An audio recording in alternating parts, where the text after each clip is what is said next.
In the Army, oh man, I did everything to avoid the draft. I mean, you know, I had to get my draft card when it was my junior year, but it wasn't until 1969 they really got desperate and started drafting people, and they finally drafted me before I joined the Air Force. I remember going down there to the induction center and peeing in the bottle, and the psychic test and all that, and told me to come back, and then I had to stand in line all day until they put us all on the bus, drove all the way up to Monterey from Los Angeles. Got there like 2 o'clock in the morning. Remember some sergeant getting on the bus and screaming at us, some old Indian guy. Get your reins off the bus and huddle us into this room and had us take an aptitude test. And probably about 4 o'clock in the morning they put us in a place to sleep. And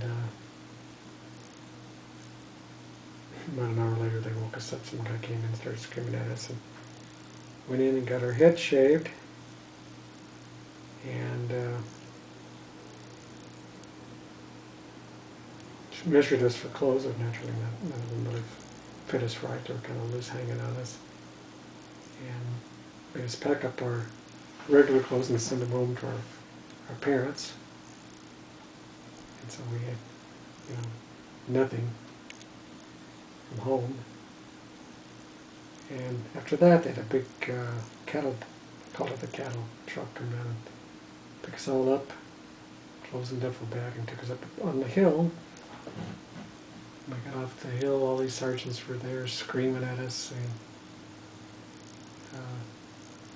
you stupid idiots, you know, what do you think you're doing? On and on and on. Some guys fell apart. These guys loved it, of course, and then they proceeded to take us inside, and we were assigned our barracks. And I remember one guy coming in and getting real cocky, and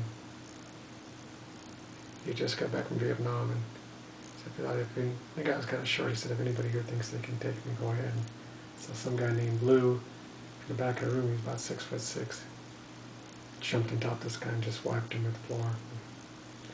The sergeant came in and asked what the heck was going on, and we told him, and they dragged the bloody mess of the corporal out of there. And I've seen the movie Stripes. It's always reminded me my experience, first day,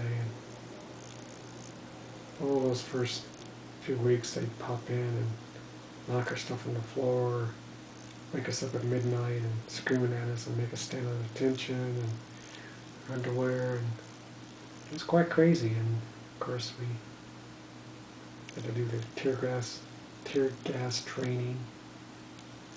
They make you take off your